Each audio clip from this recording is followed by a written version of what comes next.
und guten Morgen and welcome to AIDS 2024 from Munich, Germany. I'm Karl Schmid and this is the AIDS 2024 live daily kickoff show brought to you by the International AIDS Society and Plus Life Media.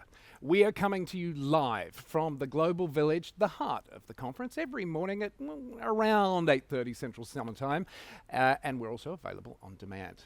Now, it has been an action-packed and at times highly emotional 24 hours here at AIDS 2024, and we'll have highlights for you of that in just a moment. Also coming up, I'm going to be joined by Doreen Moracha, Raif, Derrazi, and Catriona as we chat about activists and influencers and their roles here at AIDS 2024 even. Where am I? Who knows? It's live. But first, as promised, let's take a look at just some of the highlights from yesterday, day one of officially AIDS 2024.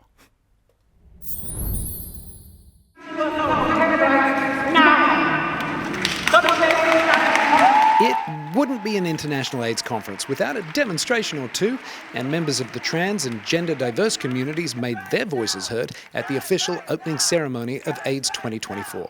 Why did you pick this moment? Why was it important? Because actually, for those of you who don't know, right before, during a couple of days, we were having a huge global trans conference with more than 200 organizations represented, and collectively we brought together an agenda that we felt was the right place to show and to showcase. Demonstrations aside, German Chancellor Olaf Scholz helped kick things off and get AIDS 2024 officially open. But despite these advances, we still face significant challenges. And with AIDS 2024 officially underway, it was straight down to business. How can we look across the board at all the diseases that are either on a pathway for control, for elimination or eradication? Director of Global HIV, Hepatitis and Sexually Transmitted Infections for the World Health Organization, Meg Doherty, and her team tackled sustainability, monitoring disease control and elimination in one of the first big sessions of the conference.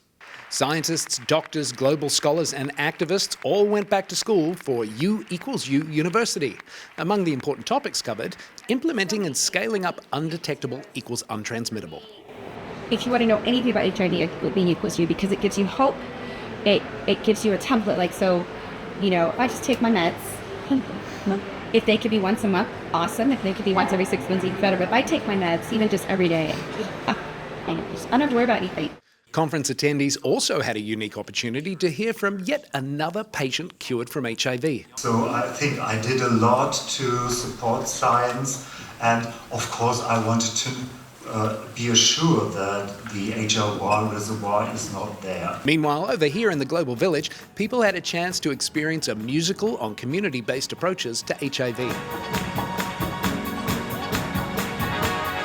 Not just entertainment, but it's also educating. So not everyone learns the same way, and what we've done at ASHA is we've used things that excite people. So the dancing, the drama, the music, all of that excitement, we've used that to educate people.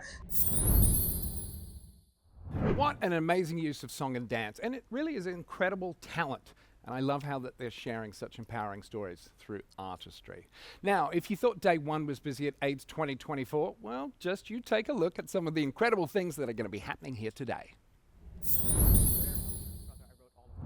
One of the big ticket items today, a plenary session on putting people first, the way forward. Well, let's talk about why this is still such an overwhelming epidemic. Why haven't we made progress? How do we do it? And what are we doing to make sure that we are being held accountable to the people we serve? The conference will also address the future of the AIDS movement by and beyond the UN targets of 2030. There are some things, of course, being discussed at the meeting that I'm pretty excited about. And they're saying there's nothing about us without us. Young leaders and storytellers from around the world share their views on HIV. There's a lot of voices that are not able to have representation, nor have the opportunity, nor have the privilege to be in a setting like this. Having everyone's voices heard here at the conference is so important, especially the youth. Joining me in the Plus Life studio now, though, to talk about their roles as activists and influencers and how tools like social media are changing the way we look at HIV.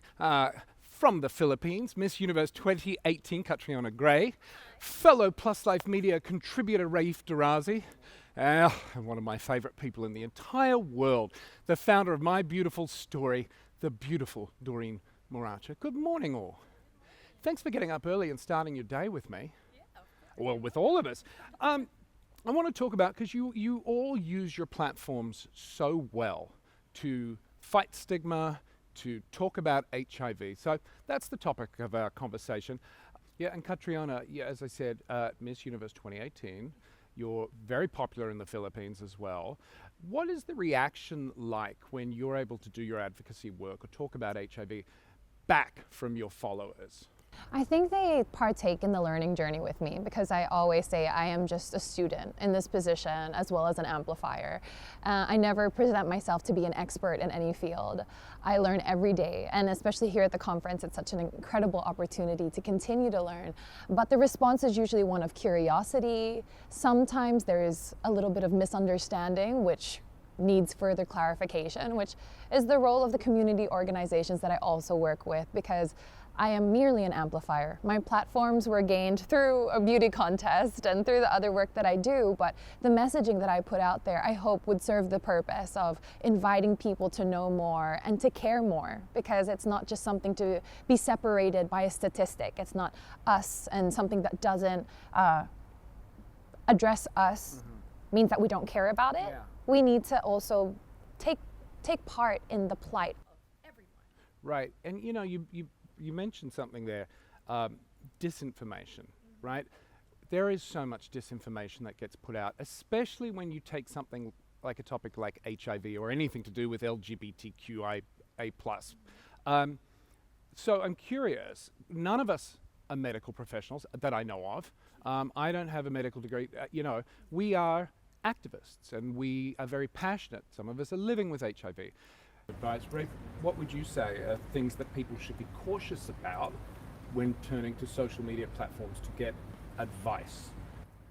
I would say there are a lot of people who are purporting to be experts who aren't experts. Oh yes, we know that. And so be leery of anyone who is claiming to be anything other than they are. Like you said so eloquently, we are here to amplify, we're here to translate information. If we ever have questions, I think that's great too, because we're kind of a mirror for community. We have the questions that those watching us have. We have the lived experience, exactly. Right? Mm-hmm. Yeah. What about people who charge you for answers? Because there are people online, I find this shocking, that go, give me $20, I'll answer your question. And I'm like, but you're not a doctor or a medical professional.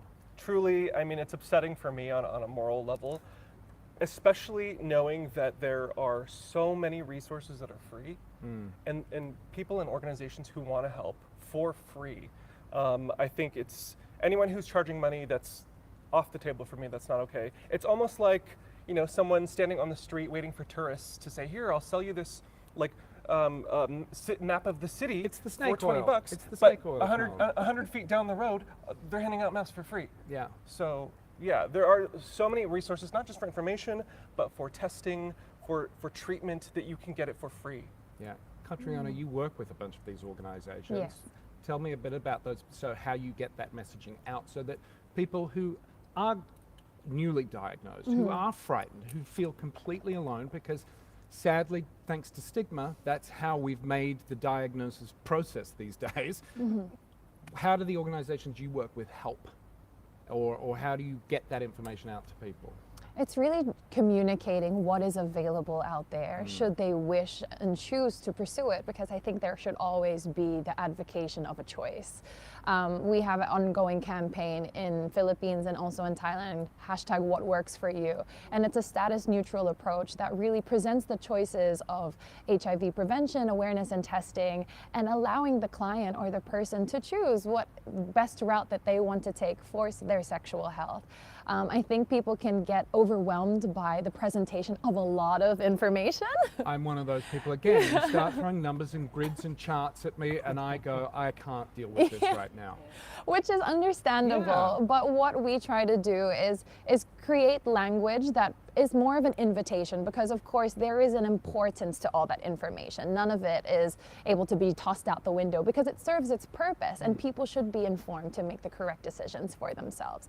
But we're constantly evolving. At the moment we have these little chat bots that if someone wants to order a self-HIV test that can be delivered to their home, they can talk to a little chat bot there's little different avenues that we're pursuing and constantly evolving to try and make it as least intimidating as we possibly can, because stigma is really real. Yeah. And there is so much fear and misinformation still persisting. After 40-something years. Right? And with all the amazing science. And we are so surrounded by so much information.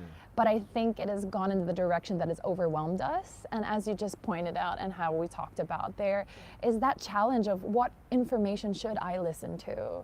So it is complicated, and we empathize and understand that. But as influencers and advocates, we really hope that we can continue to learn and grow with our audiences to try and communicate what the community and organizations are doing, so that the help will always be there should they choose to reach out for it. Yeah, well, listen, from me personally, thank you to all three of you for the work you do, because I think it's a lot easier to turn to our peers when we have a question rather than go to the doctor or our parent, talk to your parents. That's lovely, and hopefully if you have those good relationships, great. But your roles in what you each do, and the many influencers and activists here at AIDS 2024 play such an important role of putting people first. So Doreen, Raif, Catriona, thank you so much for spending your morning with me. That is going to do it for us this morning. We will be back here with another daily kickoff show tomorrow morning at around 8:30, give or take a second or two, Central summertime, European summertime, and we're on demand as well. Also, if you're here at the conference, come by and say hello to us in the Plus Life studio here in the Global Village. And remember, you can like, follow, and share Plus Life Media. We are at Plus Life Media across all social platforms. And use the hashtag AIDS2024 PlusLife. That's going to do it for us. We'll see you again tomorrow. Bye-bye.